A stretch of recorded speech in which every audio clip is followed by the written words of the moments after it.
Welcome to part 41 of Legend of Zelda Wind Waker. We're still in Ganon's castle.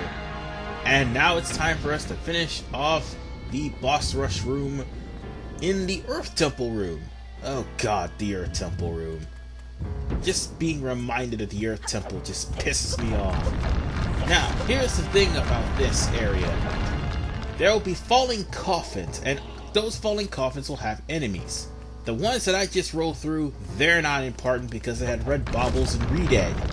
This portion, however, is important because you want to try to get not the Poe, but the Dark Choo-Choo. Or Dark Chew, whichever one comes first. Those are the ones you want to get.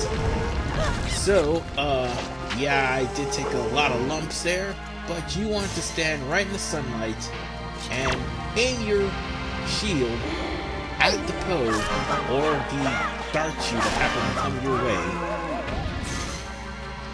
And you'll have to use the sunlight to freeze and solidify the Dark Chew, and you only have a limited amount of time before they break free to roll back to the front of the room and climb up the ladder.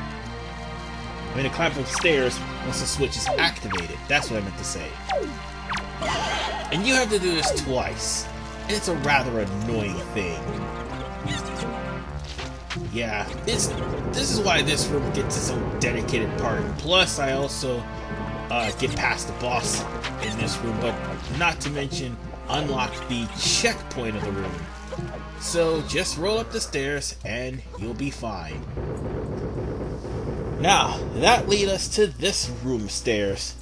The same rules apply here, just make sure you reveal Dark Choo-Choos from the coffins, and also you will have to once again use the shield, the mirror shield, sorry, to turn the Dark Choo-Choos into stone statues and carry the stone statues all the way to the front of the room where you last press the switch, or where I last pressed the switch, sorry. And once you do, you can proceed. And that will lead to the boss room. However, things is a little bit different. You think you're going to the boss room, but they throw a Stalfos in once you reveal the stairs. But since I got there before the stairs went up, I'm automatically near the room, and yeah, I'm teabagging the room because I hate this room so much, and there's been many times where that Stalfos cost me to have to go back to the beginning and freeze the Dark Chew. But nonetheless, we have a rematch with Jalhalla, which is the last boss in this boss rush. Okay, correction, the fourth to last boss, or the second to last boss in this boss rush. Same rules apply here. The only difference is he has more Poe than what he originally had in the initial fight. And also, he's more aggressive in this fight too. And not to mention, the light tends to switch out faster than what it normally does after the first hit. So, yeah. Be careful though, because he's going to try to belly flop you. And, yeah, he's going to possess your controls a little bit. I mean, I should have a run where I could just throw him into the wall and take out all of the Poes at once. Once again, the Hurricane Spin will try to make it quicker for you to beat him. Now, before he breaks up into miniature Poes, try to at least have your sword charged when you throw him into the wall. Like, once you throw it in the wall, and initially when he breaks apart, then when you gain control of your character, you charge up. That's what I'm trying to tell you. But be careful, he's going to blow you into spikes.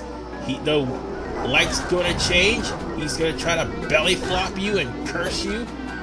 And he'll have me to stupidly walk into spikes. This fight. This fight's not hard.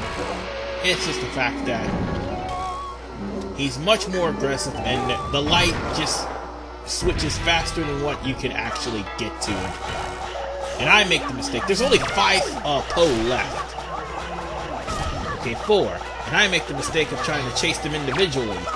I should have stuck to using the hurricane spin. There's only 4 of them left, so I might as well finish them off after this last run. But yeah, this boss is, while pretty easy, the refight just means it's gonna get faster to try to have to use the light to reflect off of Jahala, and unfortunately, and yes, his name is pronounced Jahala, I've been pronouncing it wrong, my bad. Unfortunately, I forgot to untarget Jahala and use the C-stick to... Oh god, the light changed again. I was trying to target Jahala, but also trying to use the C-stick to shine the light on him so he won't belly flop me and confuse me again. There we go. Time for us to finish this. Into the wall you go. Hopefully I can catch the rest of these Po. 1, 2, 3, and you're last. Die! So with that said, that is the boss rush room. Hooray!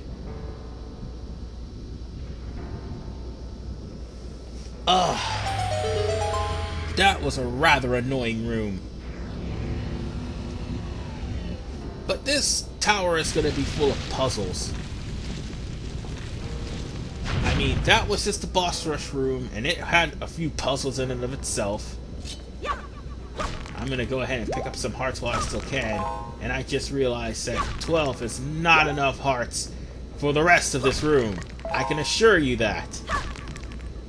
I probably may need 13 or 14. I'm going to probably come back when I have 14.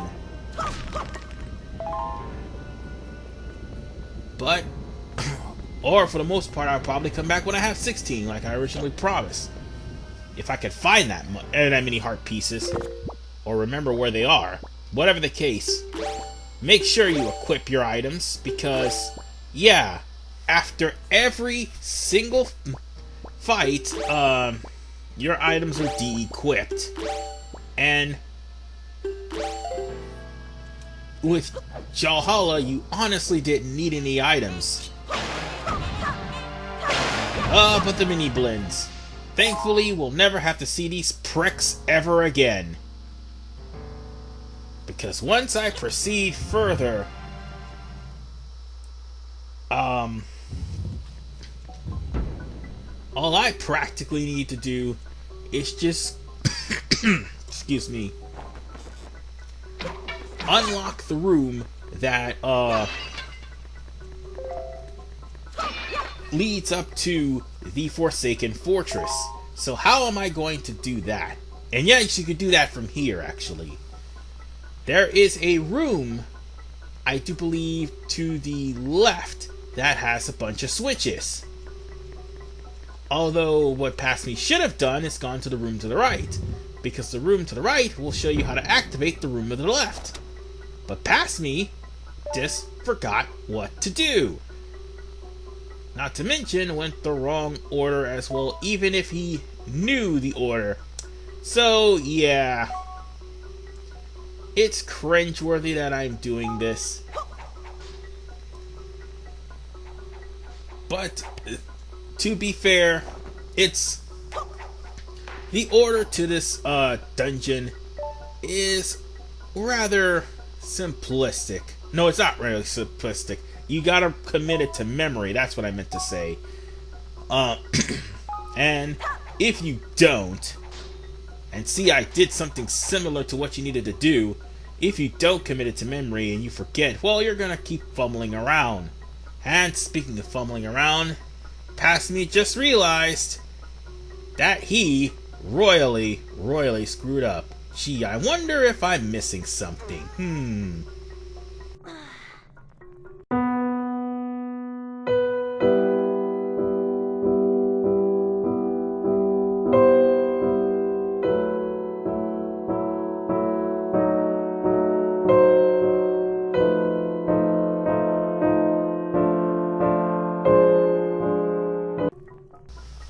course I accidentally missed this room. Why did I?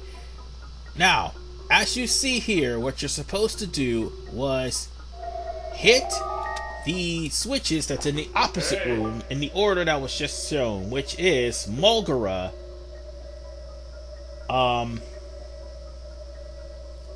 Goma, Jalhalla, and then Kalidemos.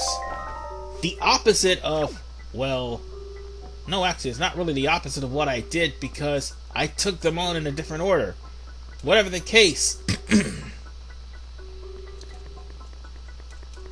they show you exactly how you're supposed to hit those switches, and they'll do it again in the next room.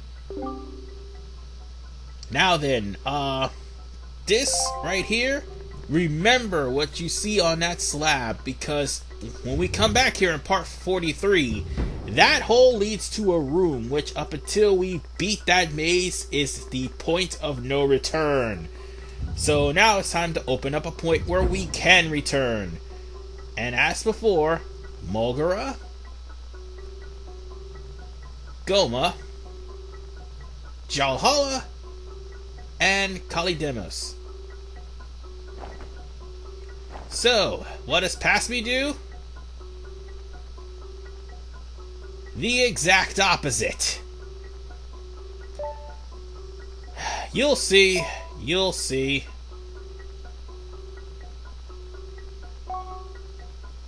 Damn it, pass me. You mixed them up. Because you didn't remember the order.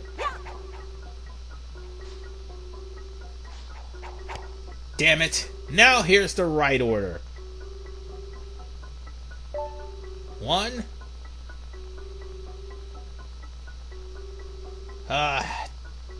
Hold on. 2. 3. And... got it. That should open up the portal up to the surface. And again, this leads to Ganon's castle. Well, I should say Forsaken Fortress, but it's technically Ganon's castle anyway, because he resided there. But it is completely bone dry. The only thing that is there is possibly mini blends and also those damn security doors.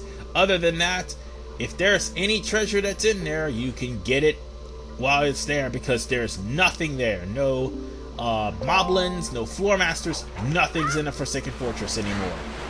Hell, the cannons even stopped firing. So just simply hop into the boat and head back into the surface. Oh, and make sure to put on the sail too, because you're gonna need it. Anyway, since we're going to be heading up to the surface, things that we are going to be doing in part 42, searching for heart pieces. We're going to need to search for a lot of heart pieces, and more importantly, we're going to need some money to buy some of the heart pieces as well. I think there's 2 that needs rupees. I'm going to be quite honest with you, there are 2 that's going to need rupees. But at this point, I'm going to end it here, and in part 43, we're going to be doing some heart piece searching, last minute, final time. I mean 42, sorry. Why did I say 43?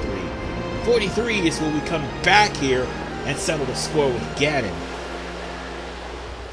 Or should I say Phantom Ganon. But nonetheless, part 42, the heart piece part. And if it's too boring for you, wait till part 43, because we're going to be taking on Phantom Ganon throughout the entirety of the part. See you guys next time.